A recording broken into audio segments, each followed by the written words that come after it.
The first thing that hit the room wasn't the sound of the door slamming open. It was the silence, that sharp, cutting silence that devours every laugh, every whisper, every scratch of pen on paper. Mr. Elijah Cross had been explaining the significance of Langston Hughes' "Let America be America again" when the two officers entered. No excuse me. No hesitation, just boots thudding against the polished linoleum as if they owned not only the floor, but every soul standing on it. "Mr. Cross." The taller officer's voice was calm, almost polite, but there was a cold edge under it, like a blade hidden in velvet. Elijah's first instinct was to protect the students. He lifted one hand slightly, palm open, the universal sign for stay back. His second instinct, the one that had kept him alive in jungles and back alleys continents away, was to calculate every possible way out of this. But there was no way out. Not without making it worse. The shorter officer was already pulling out a pair of cuffs. The click of metal rang louder than any gunshot Elijah had heard in his years overseas. Gasps scattered through the room. "What's happening?" One student blurted. "This is wrong," another whispered. The taller officer began reading rights in a monotone voice, but Elijah wasn't listening. His mind was somewhere else, 20 years back, knee-deep in mud, watching a friend bleed out while a mission clock ticked toward zero. Back then, the enemy wore a uniform. Now, they wore badges. The rumor would spread before the last bell even rang. Mr. Cross arrested. Drug charges. Maybe murder. Nobody knew. Nobody cared about the truth in that moment. But every eye in that classroom had seen something most people never do, the quiet dignity of a man who knew the fight wasn't here, wasn't now. When Elijah was shoved into the back seat of the patrol car, rain streaked down the windows like prison bars drawn in water. He caught a glimpse of his own reflection, older, worn, but still standing. His jaw tightened. They thought they were taking a teacher. They had no idea they were waking up a soldier. Somewhere in the distance, sirens wailed like a warning. The station smelled of coffee gone cold and paperwork that would never tell the whole truth. The officers moved with the lazy confidence of men who thought the system was theirs to command. One of them shoved Elijah into an interrogation room, a small square with a single table and 2 chairs. He sat. He waited. The door opened, and Detective Miller stepped in. He was the kind of man whose smile never touched his eyes. He slid a folder across the table. "You've been a busy man, Mr. Cross." Elijah didn't look at the folder. He looked at Miller. "You've got the wrong man." "That's what they all say." The detective opened the folder, revealing grainy photos. Elijah near a storage unit. Elijah exchanging something with a stranger in a parking lot. Except Elijah remembered that day. This stranger was an old contact from his covert days, passing him intel about a rising extremist group. The storage unit contained nothing more than old teaching supplies and a locked case holding medals the government had told him he could never talk about. "This isn't what you think," Elijah said quietly. Miller leaned forward. "You're under investigation for smuggling weapons. Evidence says you've been moving shipments through this city for months." Elijah's jaw tightened again. "And what does your evidence say about the fact I was in this classroom, teaching kids, every one of those days?" Miller smirked. "Alibis can be arranged." In that moment, Elijah realized this wasn't about a crime. It was about something bigger, a target painted on his back because of his skin, his past, and maybe because he had seen things certain people didn't want remembered. And if they thought they could bury the truth under fabricated evidence, they hadn't learned who Elijah Cross really was. He wasn't just going to fight this. He was going to win. Elijah's hands were still cuffed when the second officer came in, not Miller this time, but a younger man, maybe mid-20s, with a hesitant look in his eyes. His badge read, Patrolman Harris. He placed a paper cup of water in front of Elijah, not meeting his gaze. "You didn't have to do that," Elijah said quietly. Harris gave a small shrug. "Protocol says offer water." But Elijah recognized the twitch in the officer's jaw, the way his pupils flickered toward the door as if afraid someone might see. Harris was uncomfortable, maybe not with Elijah, but with this. The kid left quickly, shutting the door harder than he meant to. Elijah sat back in the chair, letting his breathing steady. This was the first lesson they drilled into him in the program: control the battlefield, even if the battlefield is just your own head. He closed his eyes, and the fluorescent hum of the room faded until he could almost hear the rain outside again. 3 hours passed. Nobody came in. That was another tactic, keep the suspect waiting until they started talking to fill the silence. They didn't know silence was Elijah's oldest ally. Finally, the door opened, and a woman entered. She was tall, African-American, maybe early 40s, with sharp cheekbones and sharper eyes. Her blazer was immaculate, but the storm in her expression made it clear she wasn't here for small talk. "Elijah Cross," she said, taking the seat opposite him. "I'm your court-appointed attorney for now. Name's Angela Reese." "For now?"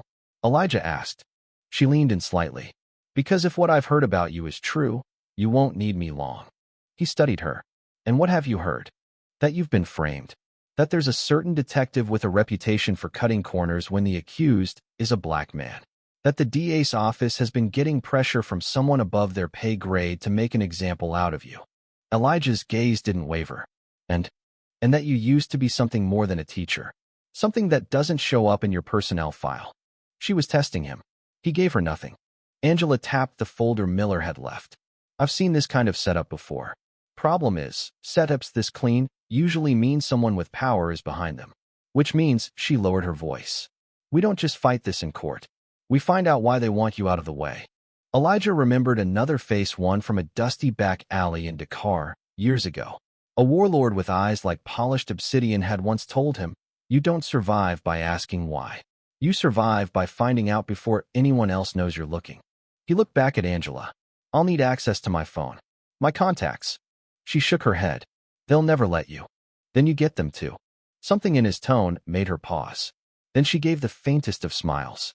"You're not going to be my usual client, are you?" "Not even close." That night, in the holding cell, Elijah kept to himself. There were 6 others in there, most of them avoiding eye contact, except for a big man in a faded hoodie who kept staring at him. Eventually, the man moved closer. "You the teacher from Lincoln High?" Elijah nodded. "My little cousin's in your class. Says you're the only teacher who actually listens to him." Elijah didn't answer. The man's expression hardened. "They say you're running guns." "They say a lot of things." A slow grin spread across the man's face. "Good answer." By morning, Angela was back, and somehow, she had a manila envelope in her hands. "You've got one friend in the department," she whispered. "Harris. He slipped me this. Says you didn't get it from him." Inside were copies of internal memos, reports, and one grainy surveillance still not from the so-called weapons exchange, but from another location entirely. Elijah's heart rate picked up when he saw it. The timestamp was the same day as one of the alleged transactions, but the image showed him walking into a small cafe on the east side, meeting someone whose face was blurred. Angela caught the flicker of recognition in his eyes. "You know them?" Elijah exhaled slowly. "I used to." The person in the photo was Marcus Vale, a former analyst from his Covert days. Last Elijah had heard, Marcus had gone off-grid after refusing a direct order that would have cost hundreds of civilian lives. If Marcus was back in the city, it wasn't by accident. Which meant the charges against Elijah weren't random. They were a warning. "Angela," Elijah said, his voice low, "if I'm going to prove my innocence, I need to get to him before they do." She shook her head. "You can't just walk out of here. They'll have you locked down until arraignment." Elijah's lips curved slightly. "Then we won't walk." That afternoon, during prisoner transport to the courthouse, the rain came down in sheets, so heavy it blurred every line of the road. Elijah sat in the back of the van, shackled at the wrists and ankles, watching the wipers smear the world into gray streaks. When the van slowed for a traffic light, he caught Harris's reflection in the side mirror. The young officer's hand twitched once toward the latch. Seconds later, a deafening crack of thunder rolled through the sky, and the latch clicked open. Elijah didn't hesitate. The side door slid back just enough for him to slip out into the storm, hitting the pavement hard before rolling into the shadows between 2 buildings. By the time the driver noticed, Elijah was gone. Rain plastered his shirt to his skin as he moved quickly through the back streets. Each step calculated, each turn deliberate. He ditched the shackles first, using a trick from years ago: pressure, twist, release. Then he disappeared into an alley where an old contact still ran a pawn shop that doubled as a safe house. The bell above the door jingled. "Cross," the old man rasped, looking him over. "You look like hell." "Hell looks better than I do right now," Elijah replied, stepping inside. "I need dry clothes, a burner phone, and a ride." The old man didn't ask questions. By nightfall, Elijah had the phone and was dialing a number he hadn't used in 15 years. It rang twice before a voice answered. "You're either very brave or very stupid to call me," Marcus Vale said. "Maybe both," Elijah replied. "We need to meet." A pause. "You know they're watching me. They're watching us both, which is why we move fast." Another pause. Then, midnight. Pier 19. "Come alone." Angela wasn't happy when Elijah called her from the burner. "You just escaped custody. Do you have any idea? I'll clear my name.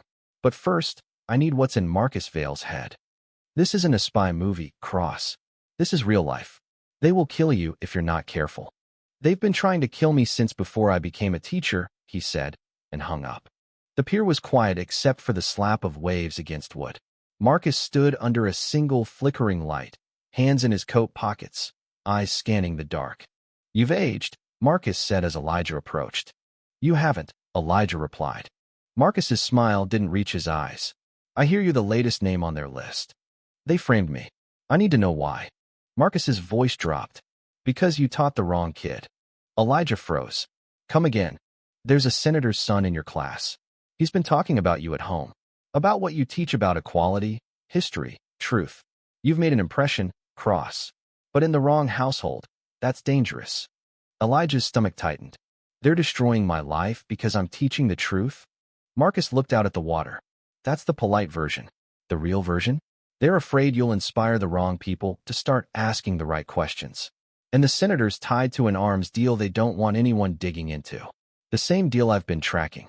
Elijah understood now. This wasn't just about race. It was about power, money, and the kind of corruption that didn't care who got crushed as long as the machine kept turning. A sound behind them, the faint crunch of boots on wet wood. Elijah's reflexes kicked in before thought. He spun, grabbing Marcus by the collar and pulling him behind a stack of crates just as three figures emerged from the shadows. Not cops. Private security. He could tell by their formation, their weapons, their cold, impersonal faces. Marcus whispered, "They're here for me. They'll take us both," Elijah replied. And just like that, the soldier in him, the one he'd buried under lesson plans and PTA meetings, came roaring back. The first man rounded the crates, weapon raised. Elijah stepped in, deflecting the barrel with his forearm while driving his other fist into the man's throat. He collapsed without a sound. The second man swung a baton. Elijah caught it mid-swing, twisting until he heard the sick pop of a dislocated shoulder. The baton dropped. The third man hesitated. Elijah didn't. A sharp kick to the knee sent him crashing to the wet planks. Marcus stared. "You haven't lost a step." "Let's move," Elijah said. They slipped into the night, blending with the shadows, the rain masking their escape. Somewhere in the city, police scanners were already lighting up with the news Elijah Cross sighted at the docks. Suspect is armed and dangerous. But for the first time since this started, Elijah felt something close to control. Now he had a name. He had a motive. And he had a war to win. The city never really slept, but it did hold its breath sometimes, and tonight, Elijah could feel it. The rain had thinned to a mist, the kind that seeped into your bones without you noticing, but the air still carried the scent of asphalt and danger. Marcus led the way through a maze of back alleys, keeping his head down. "We can't go to my place," he said without turning. "They'll have eyes on it." "They'll have eyes on everywhere you've ever been," Elijah replied. "So we give them somewhere new to look." An hour later, they were in a basement apartment 2 neighborhoods away, a safe spot Marcus claimed belonged to a friend of a friend who owes me for saving his life. The blinds were closed. The single light bulb overhead cast more shadow than illumination. Marcus dumped a battered laptop on the table and powered it up. "This is where it gets tricky." Elijah arched an eyebrow. "Only now." Marcus shot him a look but didn't answer. Files began populating the screen: surveillance footage, transaction logs, encrypted emails. "This," Marcus said, clicking open a folder marked Kestrel, "is the arms deal." And here, he pulled up a grainy still image of a handshake between 2 men. One was unmistakably the senator. The other, Elijah leaned in.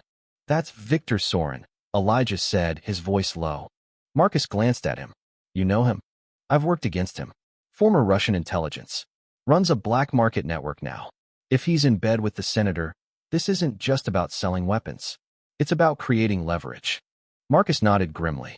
The senator gives Soren political cover. Soren gives the senator money, and if your name gets tied to this deal, it gives them a scapegoat to explain away any leak. Elijah felt the old rage simmering in his chest, not the hot, wild kind, but the cold, steady fire that burned clean through hesitation. They want a scapegoat, he said. Let's give them a ghost instead. Marcus frowned. What do you mean? I mean, we don't just clear my name. We burn their whole operation down. To do that, Elijah knew they needed two things: proof and access. Proof would mean pulling data from places Marcus's laptop couldn't reach. Access meant getting close to the senator's network, physically close. That kid in my class, Elijah said suddenly. The senator's son, he might be the key. Marcus gave him a skeptical look. You're going to use a teenager to take down an arms deal?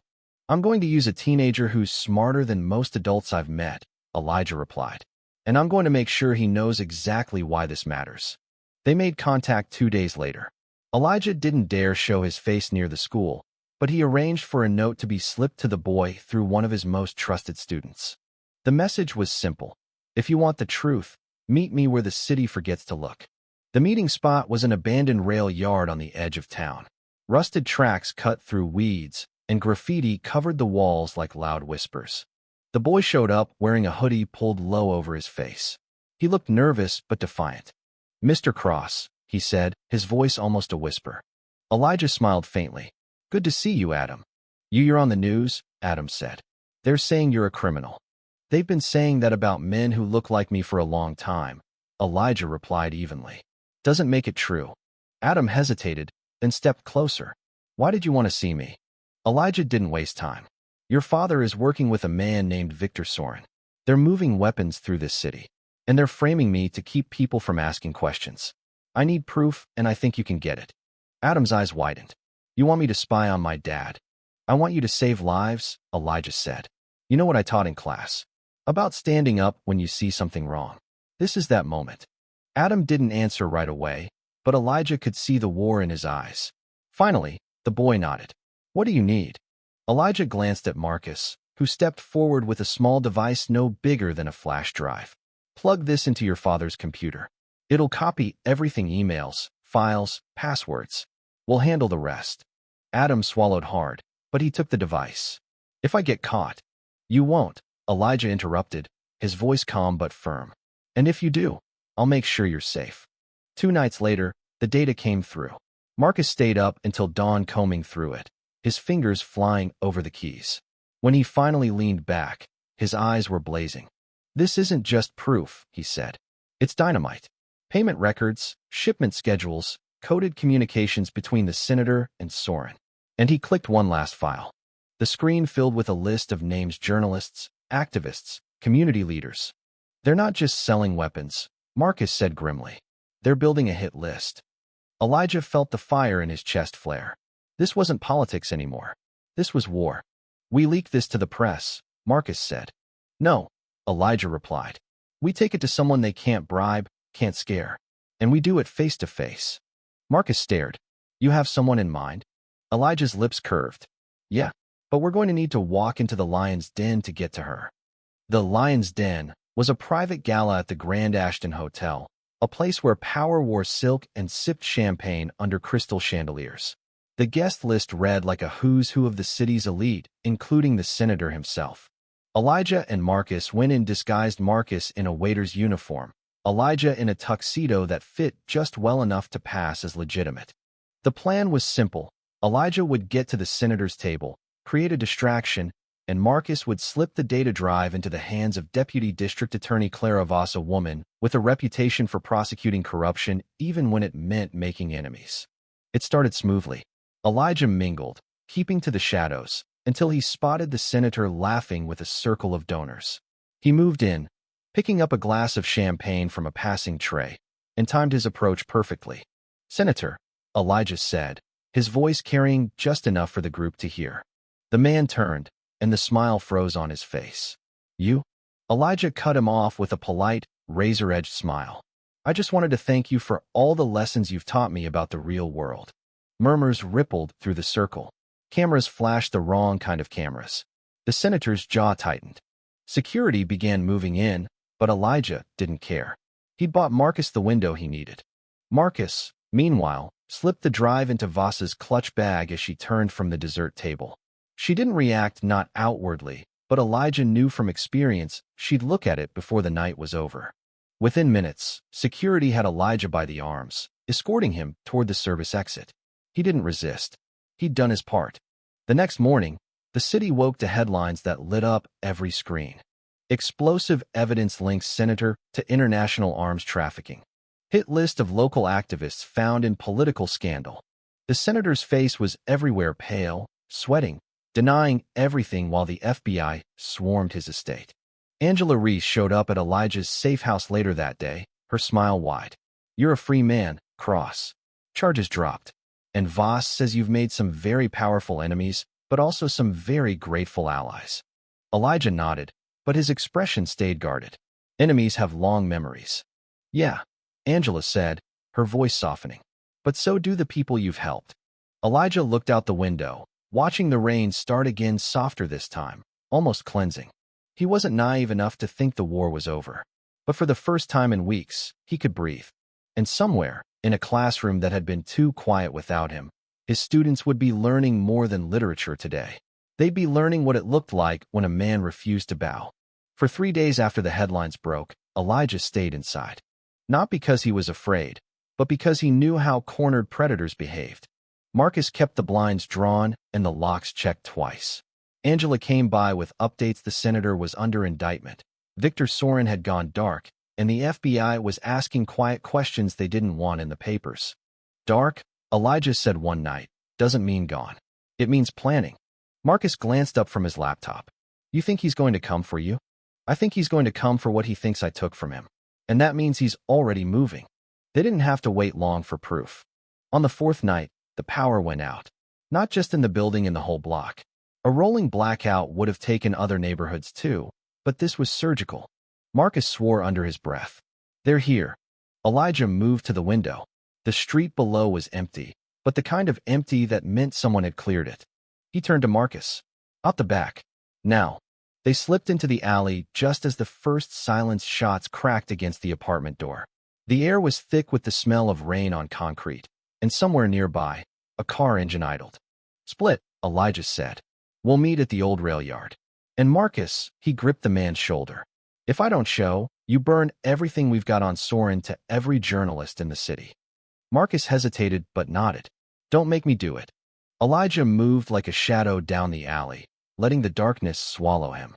He didn't run. Running drew attention.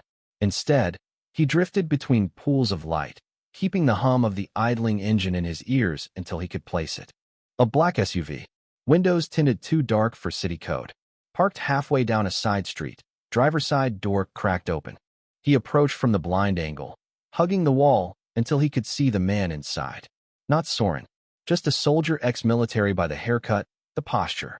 Elijah tapped the window with his knuckle, and when the man turned, he slammed the door open into his chest, dragging him out and pinning him against the vehicle. "Where's Sorin?" Elijah asked. The man just grinned, blood already dripping from a cut lip. "He's closer than you think."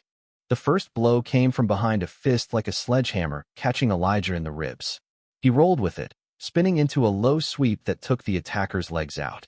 When the man hit the ground, Elijah recognized the cold, pale eyes staring back at him. "Victor Sorin." "Mr. Cross," Sorin said, almost politely. "You've been a very difficult problem to solve." Elijah straightened, ignoring the ache in his side. "You should have done your homework before picking me." Sorin smirked. "Oh, I did. Teacher. War hero. Ghost. But everyone bleeds." The fight was fast and brutal. Sorin was better than most, trained, precise, dangerous, but Elijah had spent too many years learning how to read the rhythm of a man's attack. They traded blows in the wet street, each movement echoing off the brick walls. Elijah caught Sorin's wrist on a knife draw, twisted hard, and the blade clattered to the ground. "Here's your problem," Elijah said, driving Sorin back against the SUV. "You think fear is a weapon, but real weapons, the ones that matter, are the people you couldn't scare." With a final shove, he knocked Sorin to the pavement, his boot pinning the man's chest. That's when the sirens came. Not police, FBI. 2 unmarked sedans screeched to a halt, agents flooding the street with drawn weapons. "Elijah Cross, step away," one called. He raised his hands, stepping back just far enough for two agents to pull Soren up and cuff him. The man's smirk was gone now, replaced by the flat-eyed look of someone who knew the game was over. The lead agent, a tall woman with a no-nonsense stride, came over. "We've been tracking Soren for months. You just handed him to us." Elijah's voice was calm. "Then don't waste it. His network runs deep. You've got maybe 48 hours before they scatter." The agent studied him. "We'll be in touch." Back at the rail yard, Marcus was waiting with Angela. He looked at Elijah, wet, bruised, but standing, and exhaled like he'd been holding his breath for hours. "You got him?" Marcus asked. "They got him," Elijah corrected. "But it's not the end." Angela crossed her arms. "Then what is it?" Elijah glanced at the skyline, the glow of the city against the clouds. "It's a start." In the weeks that followed, the story shifted. The senator's trial became national news, his name a shorthand for corruption and conspiracy. Victor Soren's arrest unraveled an entire chain of trafficking operations, exposing ties from here to overseas. But for Elijah, the victory wasn't in the headlines. It was in walking back into his classroom for the first time since the arrest. The kids froze when they saw him. Then one, the smallest in the back row, started clapping. The rest followed, until the sound filled the room like a heartbeat. Elijah set his bag on the desk and waited for the noise to settle. "We've got work to do," he said finally. "The world out there isn't going to change itself, and I'm counting on you to help change it." Later, as the last student left, Adam lingered by the door. "My dad's gone," he said quietly. "Prison." Elijah nodded. "I'm sorry." Adam hesitated. "I'm not. He wasn't who I thought he was. But you are." For a moment, Elijah saw the boy's shoulders straighten, just a little, and he knew Adam would be all right. That night, Elijah walked home under a sky just beginning to clear. The rain had stopped, but the streets still glistened. The city was far from perfect. The fight was far from over. But somewhere deep in his chest, that cold, steady fire kept burning. Because Elijah Cross had been many things: soldier, teacher, fugitive. And now, he was something else entirely. A man they couldn't silence. A man who refused to bow. A man who taught not just with words, but with the way he lived. And that, he knew, was the kind of lesson no one could erase. Thank you for listening. If you find it interesting, please like and subscribe to follow the next stories.